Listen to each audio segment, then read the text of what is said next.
যে বয়সে ছাত্ররা প্রেম করে খেলাধুলা করে সেই বয়সে আমরা ছাত্রদের প্রেমে করেছি। আমার সাথে অনেকেই আছেন যারা ছাত্রদের প্রেমে করে অ্যাকচুয়াল প্রেম করে নাই, এরকম অনেকেই আছে। জনাব শাহজাহান চৌধুরী, জনাব এটিএম বসর চৌধুরী, শামীমা জনাব চৌধুরী সহ বিএনপি পরিবারের সকল স্তরের নেতৃবৃন্দ এবং প্রত্যন্ত অঞ্চল থেকে আগত আমার ছাত্র দলের নেতা কর্মী ভাইয়ের আসসালামু আলাইকুম। বক্তব্য আপনারা অনেকেই শুনেছেন, আমরা খুব মুগ্ধ হয়ে আপনাদের বক্তব্য শুনছিলাম। ছাত্র নেতারা যে এত ভালো বক্তব্য দিতে পারে, এত সুন্দর করে গুছিয়ে কথা বলতে পারে এবং এত বড় আয়োজন তারা করেছে, বিভিন্ন জায়গা থেকে শত শত কর্মীরা এখানে এসেছে এই প্রতিকূল অবস্থার মধ্যেও, সত্যি এটা আমাদেরকে মুক্ত করেছে। আমরা পুলকিত হয়েছি, আমরা আশাবাদী হয়েছি। ইনশাআল্লাহ 2023 সাল হবে বিএনপির সাল। অবশ্যই ইনশাআল্লাহ বিএনপির পতাকা বঙ্গভবনে ইনশাআল্লাহ। সংগ্রামী ভাইয়েরা, এই ছাত্রদল আমাদের আবেগ অনুভূতির দল। আমি এক সময় ছাত্রদের সাধারণ কর্মী ছিলাম, জেলা পর্যায়ে নেতৃত্ব দিয়েছি, কেন্দ্রীয় পর্যায়ের সদস্য ছিলাম। অনেক চড়াই উচ্চাইয়ের মধ্য দিয়ে এই ছাত্রদল যে বয়সে ছাত্ররা প্রেম করে খেলাধুলা করে সেই বয়সে আমরা ছাত্রদের প্রেমে করেছি। আমার সাথে অনেকেই আছেন যারা ছাত্রদের প্রেমে করে অ্যাকচুয়াল প্রেম করে নাই, এরকম অনেকেই আছে। আমাদের বাড়িঘর ছাত্রদল, আমাদের খেলাধুলা ছাত্রদল, আমাদের আদর্শ ছাত্রদল, আমাদের অনুভূতি ছাত্রদল, আমাদের আবেগ ছাত্রদল, এবং এইটা এখনো বুকে ধারণ করি বলেই আজকে 56 বছর 57 বছর বয়সেও রাস্তাতে ছেড়ে যেতে পারি। আর আমাদের মতো যারা ছাত্রদল করেছে, যারা প্রাক্তন হয়েছে, যারা যুবদল বিএনপি হয়েছে, তারাও কিন্তু বিএনপি ছেড়ে যেতে পারে। আমরা আছি, থাকবো ইনশাআল্লাহ। যুগে যুগে বিএনপিকে আবার ক্ষমতায় নিয়ে আসবো, যারা আমরা ছাত্রদল করেছি, যুবদল করেছি, বিএনপি করেছি। সংগ্রামী ভাইয়েরা, একটা জিনিস মাথায় রাখবেন, আপনারা অতীতের বর্ণনা করেছেন, ছাত্র দলের গৌরব উজ্জ্বল ভূমিকার কথা বলেছেন। এদেশে যে গণতন্ত্র, শেখ হাসিনা যে প্রধানমন্ত্রী হয়েছেন এবং সংসদীয় পদ্ধতির গণতন্ত্র চালু হয়েছে দেশে, এইটাও কিন্তু ছাত্র দল এবং বেগম খালেদা জিয়ার অবদান। অনেকে ইতিহাসের বিভিন্ন কথা বলে থাকে, এরশাদের সাথে কিন্তু সবাই আপোষ করেছিল। দুইটা প্রতিষ্ঠান আপোষ করা নাই, সেটা হলো বেগম খালেদা জিয়ার নেতৃত্বে বিএনপি, আর হলো যে জাতীয়তা, বেগম খালেদা জিয়ার মনোবল জাতীয়তাবাদী। এই কারণে এরশাদের পতন হয়েছে এবং দেশে এই যে গণতন্ত্র, আবার তো আমরা গণতন্ত্র হুমকির সম্মুখীন। সংগ্রামী ভাইয়েরা, আজকে 18, 19 বছর, 12 বছর, 14 বছর দেশে কোনো গণতন্ত্র নাই। এই যে এত বছর আপনারা লড়াই সংগ্রাম করে যাচ্ছেন, অনেকেই যে আমরা এক সময় কিছু আমরা বলছি, ইতিহাস পড়াচ্ছি নতুন ভাবে, 71 সালে কি হয়েছিল, 70-এ কি হয়েছিল, গণতন্ত্রের জন্য কে লড়াই সংগ্রাম করেছে, ইতিহাস পড়াই আমরা। গত 14 বছর নতুন ইতিহাস রয়েছে। অনেক বিখ্যাত মুক্তিযোদ্ধা এখন মুক্তিযোদ্ধা না, যেহেতু তারা আমাদের সমর্থন করে না। রাষ্ট্রপতি, শহীদ রাষ্ট্রপতি জিয়াউর রহমানের মতো সম্মুখ মুক্তিযোদ্ধা, বীর উত্তম খেতাবপ্রাপ্ত, তাকে বলা হয় উনি নাকি মুক্তিযোদ্ধা না। আর এখন একটা নতুন শব্দ বের হয়েছে, সেটা কি? সেটা হলো মুক্তিযুদ্ধের সংগঠন। এটা বের হয়েছে মুক্তিযুদ্ধের সংগঠন। অনেক আওয়ামী লীগ নেতার পিছনে লাগানো হয় মুক্তিযুদ্ধের সংগঠন। আমরা এখনো বলতে পারি, চ্যালেঞ্জ দিয়ে বলতে পারি, যত সম্মুখ মুক্তিযোদ্ধা বিএনপিতে আছে, সব দল মিলে অত মুক্তিযোদ্ধা। এটাই আমাদের বিষয়। আমরা সবসময় দেশকে নিয়ে ভাবি। এই যে সময় সংক্ষিপ্ত,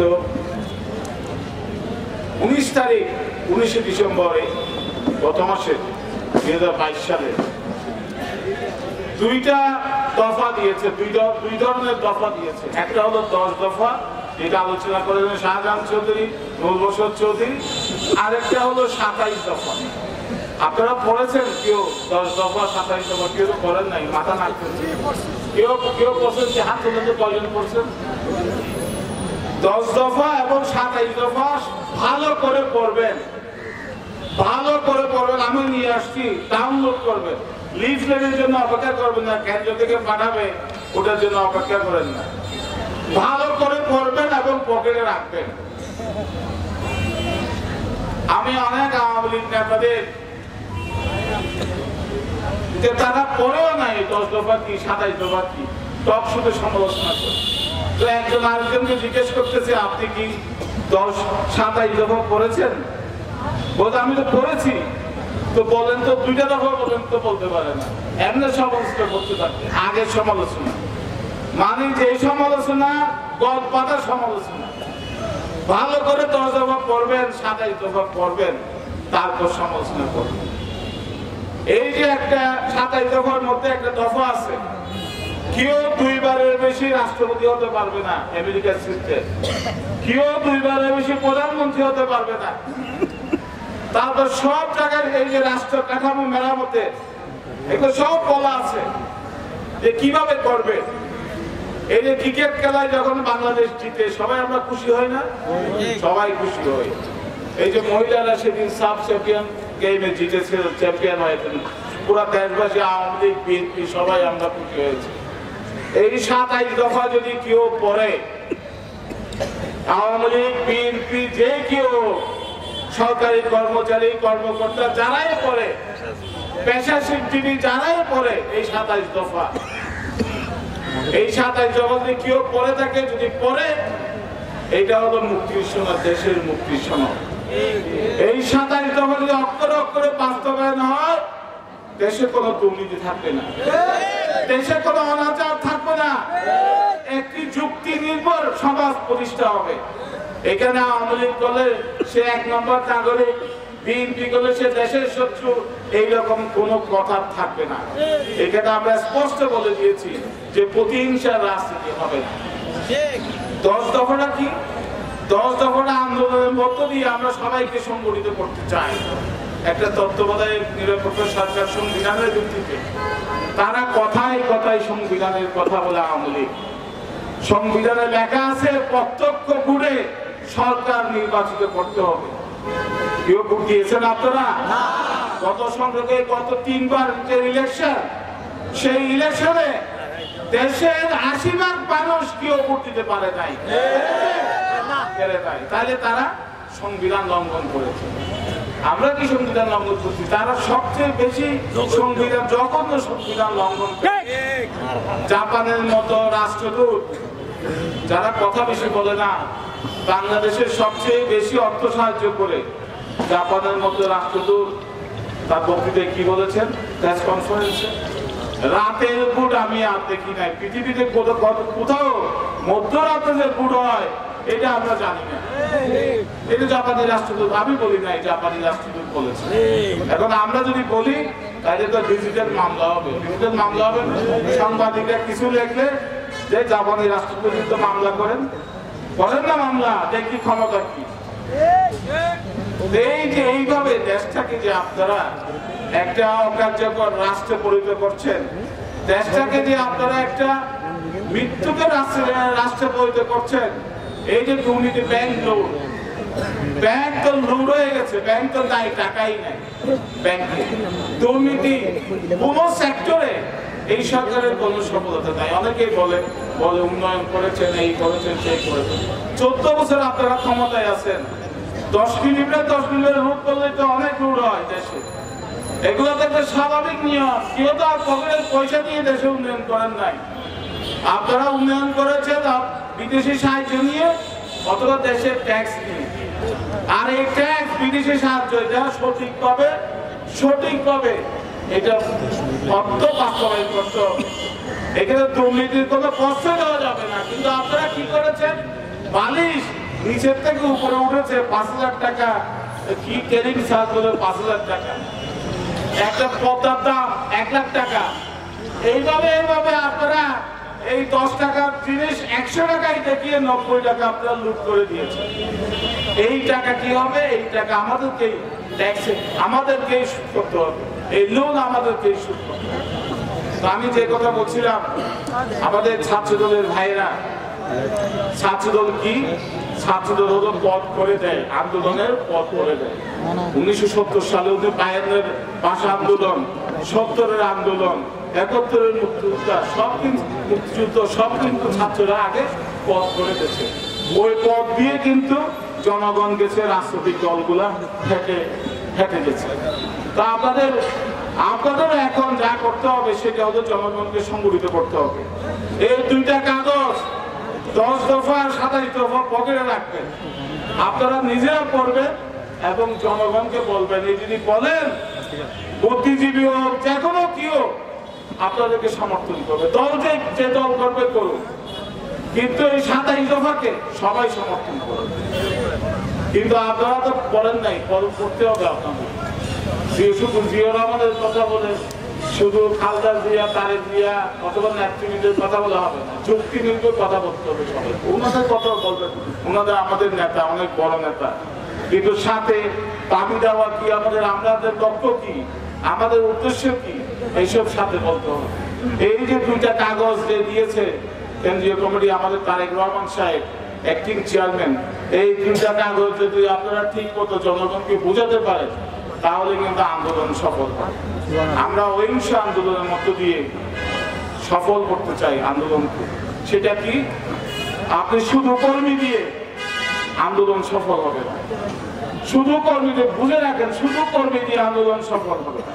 কর্মী লাগবে, সাথে কিন্তু জনগণের অংশগ্রহণ লাগবে। কর্মী কয়জন? একটা গ্রামের কর্মী হয়তো 20 জন 50 জন আছে, 3-4 হাজার মানুষ। এই মানুষকে সংগঠিত করতে হবে, এই মানুষের সাথে বসতে হবে, এই মানুষকে রাস্তায় নামতে হবে, তাহলে এটা গণতান্ত্রিক আন্দোলন সফল হবে। অনেক ধরনের আন্দোলন আছে, কমিউনিস্টদের আন্দোলন আছে, সর্বহারাদের আন্দোলন আছে, কিন্তু আমরা জাতীয়তাবাদী দল নিয়মতান্ত্রিক আন্দোলনে বিশ্বাসী, আমরা অহিংস আন্দোলনে বিশ্বাসী, আমরা জনগণকে নিয়ে রাস্তায় নামার আন্দোলনে বিশ্বাসী। সেটা দায়িত্ব পালন করতে হবে ছাত্রদল। সবাই জিন্দাবাদ দিলেন, এই মিটিংয়ে আসলেন, কষ্ট করে বাড়ি ফিরে গেলেন, যার যার মতো শেষে থাকলেন, নিজের দায়িত্ব পালন করলেন না, তাহলে কিন্তু আন্দোলন সফল। নেতারা হয়তো গাইড করতে পারে, কিন্তু মাঠ করতে আপনাদের কাজ করতে। তো আপনারা আপনাদের দায়িত্ব পালন করবেন কিনা এই মিটিং এর পর থেকে ইনশাআল্লাহ সবাই পালন করবেন তো? সবাই কেউ হাত তুলছেন, কেউ হাত তোলেন নাই? ঠিক আছে, আল্লাহ আপনাদের সহায় হোক। ইনশাআল্লাহ আমরা অবশ্যই জিতবো। আর আপনাদের এখানে সুশৃঙ্খল কর্মী বাহিনী ছাড়া, যেমন সুশৃঙ্খল সেনাবাহিনী ছাড়া যেমন যুদ্ধে জয় করা যায় না, সুশৃঙ্খল কর্মী বাহিনী ছাড়াও কিন্তু আন্দোলনে সফল হবে। তো নেতাদের নেতৃত্ব, নেতারা যারা অর্ডার করে সেই নেতৃত্ব, তাদের কথা শুনবেন।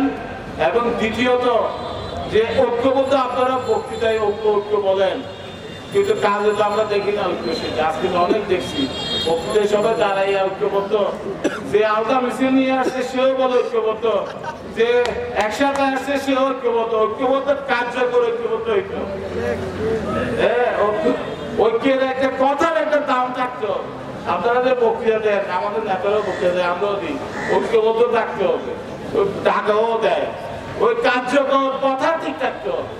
এখন আমরা ঐক্যবদ্ধের কথা বলি, কিন্তু কাজ করি যে বিভেদের মতো কাজ করি, বিভেদের আবেগ অনুভূতি নিয়ে কাজ করি, নিজের অবস্থাকে জানান দেওয়ার জন্য রাজনীতি করি। এটা ঠিক না। আমি বলবো সবাই মিলেমিশে বসে, যে সামনে এই 2023 সালের মধ্যে দেখবেন যে 2023 সাল ডিসেম্বর অথবা 2024 সালের জানুয়ারিতে নির্বাচনের আগে কিন্তু একটা হয়ে যাবে, একটা ফয়সালা হয়ে যাবে ইনশাআল্লাহ। কিন্তু ওই ফয়সালা যদি আপনারা এরকম বিভেদ থাকেন, এইরকম আন্দোলন বিমুখ হন, অথবা এইরকম আগ্রহ বিমুখ হয়, আপনাদের আগ্রহ না থাকে, তাহলে কিন্তু অন্য কেউ সেই ফসল নিয়ে যাবে, অথবা আমরা সফল হব। সতর্ক থাকতে হবে, সবাই ভালো থাকবেন, সুস্থ থাকবেন। এই জনসভা, এই ছাত্র জমায়েত, এটা আমাদেরকে খুব আশা জাগিয়েছে।